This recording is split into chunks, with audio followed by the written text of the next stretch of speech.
Hey everyone, me Kevin here. In this video, I'm going to talk about one of the worst earnings calls that I've seen from the end of last week. I read through every word of this, and I'm a little bit nervous about what they had to say about inflation, but they also give us some good news in terms of an outlook. And this is really important for all sectors of our market. Now, a lot of people keep saying, oh, but Kevin, Apple said that their supply chain issues were starting to U-turn. Yeah, I have that right here because I actually read the transcript and I've talked about this. And Apple here says, quote, "We still expect significant supply constraints, but less than what we've seen in December."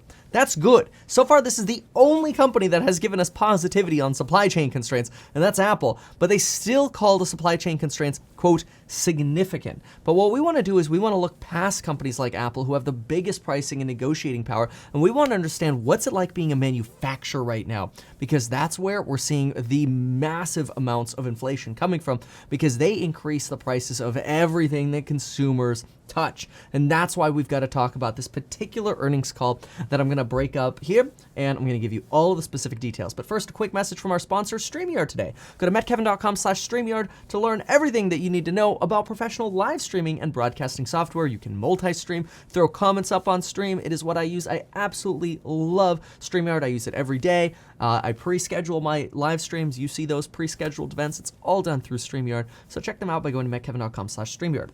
All right, let's jump over into this report, and I'm going to keep this as quick and dirty as possible so we can get through this as fast as possible. All right, and I'll draw some conclusions as we go as well. Quote, "We took decisive action to offset the impact of higher costs with," how did they do it? How are they offsetting higher prices for their input costs? Well, guess what? Significant pricing action. In other words, they're increasing prices like crazy over at Kimberly-Clark. Remember, these are manufacturers of things like toilet paper, paper towels, and so on and so forth. Now, they say that their input costs have escalated well beyond previous levels, and supply chain disruptions limited our ability to meet the fully growing consumer demand. Okay, so more demand, supply chain issues. Look, this is the same crap that we heard from Raytheon, 3M, and General Electric 2 weeks ago, when they all came out and said, we're basically getting reamed because of inflation and the related supply chain effects, especially Omicron. But what I really want to show you here is how their wording kind of changes. This is just the intro, and they go right into this. But first, take a look at this. "We've taken significant pricing action and expect pricing to offset a majority of the impact of the cost of inflation." So in other words, they're saying, we think that demand is so strong that the demand is so essentially inelastic. In other words, it doesn't matter what the price is. People will pay for the product. They just want their toilet paper. They're not going to go shop at a different company. They will pay a higher price. And so this company is saying there's significant pricing in the plan, and we've estimated the elasticity of demand. And according to their, what they call conservative consumptions, they believe they're not going to have any issues raising prices. If anything, they might actually be able to raise prices more than they expect because they think they're being conservative by saying they're going to wash all of the inflationary impacts simply by raising prices. And remember, folks, every time you hear raising prices, you should be thinking Federal Reserve reading this kind of report. I'm sure they do, or somebody summarizes for them. Who knows? Maybe they subscribe to the channel. I hope you do. Anyway, probably like, okay, all the more reason that we need to raise rates. And even if they just talk about raising rates, it lowers inflation expectations in the long term because it tells the market, hey, the Fed's on the case and we're raising rates. We're going to act. We're going to walk the walk, which is exactly what the Fed started saying at the end of last week. Remember, I broke down Neil Kashkari's discussion. Anyway, and that's exactly what he said. We got to walk the walk. Bostic said the same thing over at the Fed. But anyway, look at this inflation outlook for 2022. This is crazy. Approximately half of the inflation for 2022 is expected to come from the distribution of their products and from energy. So that means getting it moved around on trains or ocean liners or freight or whatever, which I went through the earnings call for UPS as well. And one of the things that's making UPS skyrocket is the fact that they're returning a lot of money to shareholders, and this is literally what institutions want right now. They're running away from tech, and they're jumping over into dividend stocks and companies doing stock buybacks or whatever. And so UPS killed it with their expectations too. And take a look at what UPS says. I know I'm jumping a little bit here briefly, but from an inflation standpoint, I think we would look for higher growth in the first half of the year versus the second half. So UPS talking about inflation a lot as well in their earnings call. And the big takeaway from the UPS earnings call was really that, prices are higher, And we expect the first half of the year, basically, prices to continue to increase. In fact, they're talking about how what they're trying to do is not only increase their efficiencies in the long term, like in the future, what they're going to do is include RFID tags on all their packages, they say, so that way they can no longer have to manually sort 20 million packages a day and have computers do these. But take a look at this. Demand for products going forward is continuing to be strong, and ocean shipments were double digits, growth were up double digits, and container rates remain elevated. So they're not seeing much relief either in terms of supply chain issues and bottlenecks and that's over at UPS. But anyway, we're focusing on Kimberly-Clark right now. And so half of the inflation's coming from distribution and energy. So in theory, you could look at like gas prices and oil prices and go, as long as those remain high, probably going to have significant inflationary sort of tailwinds that keep pushing inflation figures up, in addition to rising rents for consumers. But anyway, focusing on Kimberly here. So they talk about how, and this was a crazy point, the contracts that they have for the commodities, so whether that's the pulp or the softwoods or whatever products they use to make their stuff, they use contracts to essentially say, hey, we'll continue to buy your softwood all year long at X price. Well, the problem is those reset at the end and beginning of the year. So basically, we just hit the beginning here, reset at the beginning of the year. So we just hit a reset, which basically means their costs are going to balloon in the first half of the year, and they're going to raise prices to try to offset that over the next 6 to 12 months. They say it specifically here, there's some lag built into the high inflation that you see, and so the rising costs that they're seeing from their contract resets aren't actually going to show up in consumer prices until probably the next 3 to 6 months. In fact, later in this, they give this example about how they increased prices in August on a particular product that they don't actually think is going to show up with actual increased prices yet until January, because it takes them maybe that long to shift pricing. I'm not exactly sure why, but it's something that they mentioned. So big lag time they have here in inflation. Big priority in this conference call came up over and over and over again was they want to focus on getting their margins up, and they plan to get their margins up primarily by raising prices, and so far it looks like people are just paying it. Now, they do think that in the future we're going to see a reversion. That means commodity prices come back down to normal, but they spent a good portion of their conference call talking about how this time is different. And I hate the phrase "this time is different" because I think history rhymes. But when you're trying to rhyme history and you're trying to rhyme apple and orange, it just doesn't work, no matter how you slice it. It is different. Things are a lot worse this time than they had been in the past. And that's exactly what Kimberly-Clark here is saying.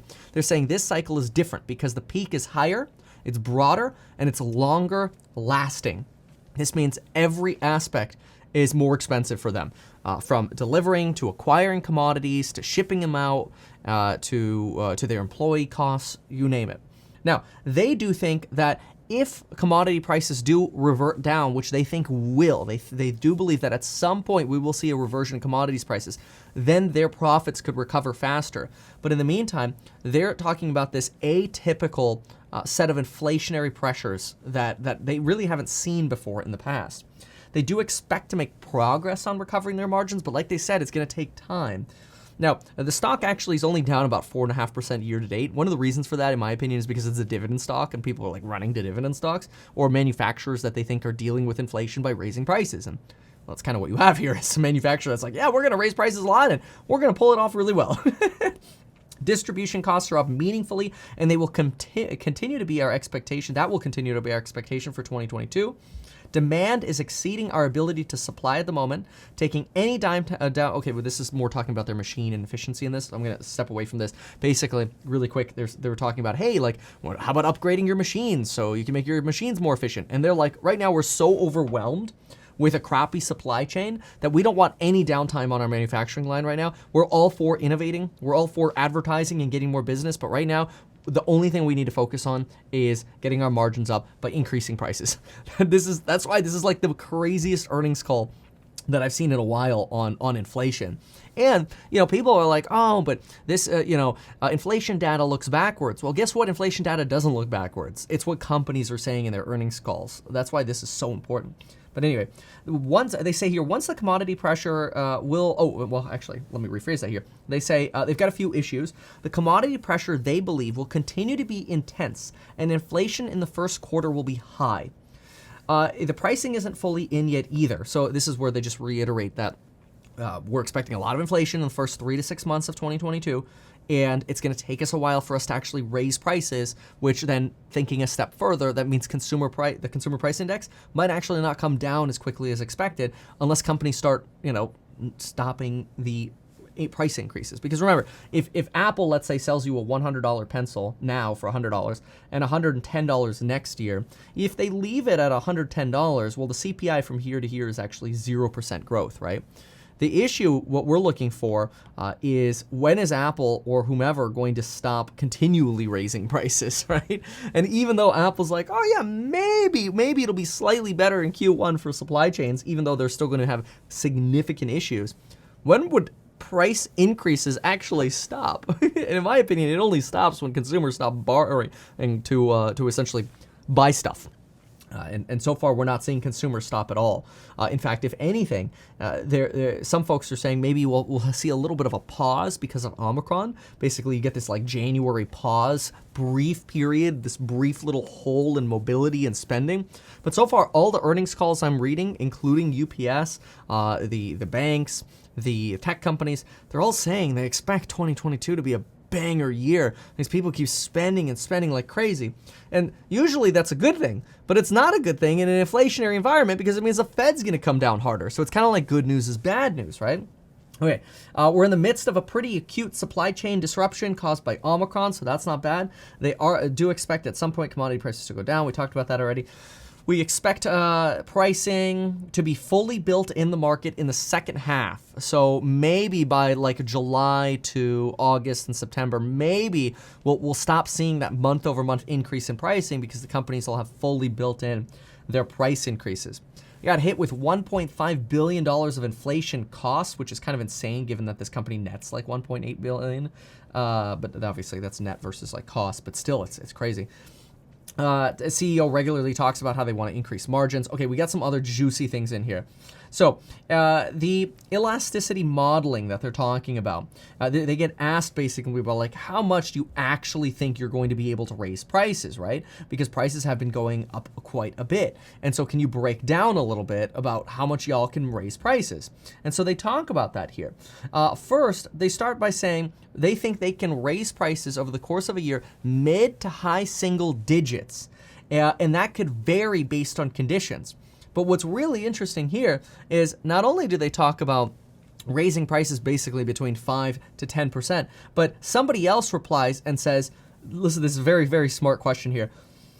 Is that the way we should be thinking for the total between 2021 and 2022? You're going to hit high single-digit price increases. Is that the way to think? So basically, in total, between 2021 and 2022, high single digits. She's revising what they said here, which is mid to high single digits, and just saying you're hitting high single digits, aren't you, for inflation? And the executives are like, yep, pretty much. And so a lot of pricing power, and they expect that to continue. They did mention that private label sales were down specifically in things like diapers. I don't know exactly how that affects Honest, but they did talk about this a little bit here. They do, again, reiterate here that they want their pricing to offset as much of the inflation as possible. But they do say here that if inflation continues to run, we'll continue to price. Look how confident these freaking companies are.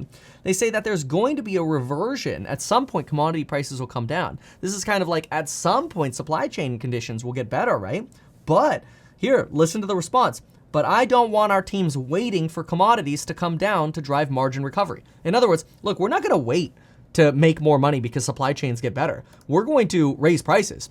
So that way we can start dealing with our margins. And if supply chains get better, great, then we'll just make more money at that point. To me, this is kind of like the Fed. This is kind of like the Fed saying, hey, we're not going to wait for inflation to come down. At this point, we just need to act. We need to walk the walk. Hopefully that sets expectations that inflation is going to come down. And then because it's somewhat self-fulfilling, maybe then inflation actually does come down. But anyway, again, 5+% pricing this year. They expect their price increases to lag. They do indicate that obviously office and business travel still below pre-pandemic estimates, and they expect not to see a full recovery even this year in those particular sectors. They do say they're in a very tough part of the cycle right now in terms of trying to make sure they deal with this inflation crisis. And they also say that they're not investing as much money right now in advertising or big innovations, even though those are really, really important. To advertise more, you really don't need more customers right now because you're so overwhelmed. And innovation is really, really important. But like they mentioned earlier, they don't want to take their machines off the line to replace them with new ones. Now's not the time to do it. Now it's just kind of like buckle down, get the prices up, and just put the product out there and sell it because the prices are so freaking high.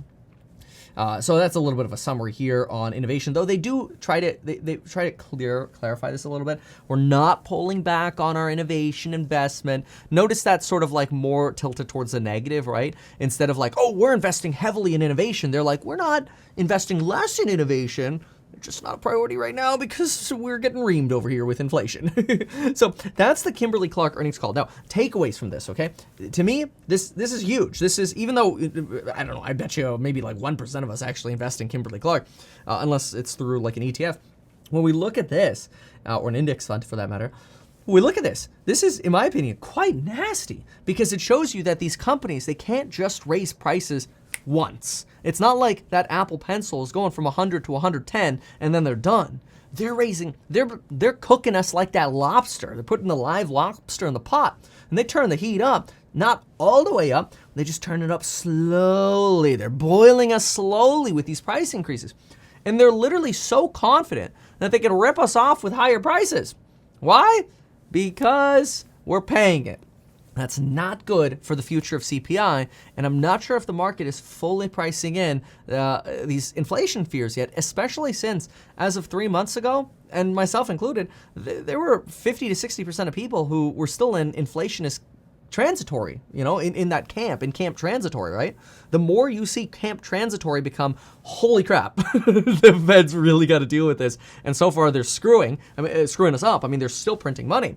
The more you could potentially continue to see pain in this particular sector, or really just, well, the sector of the stock market. So basically everything when it comes to inflation.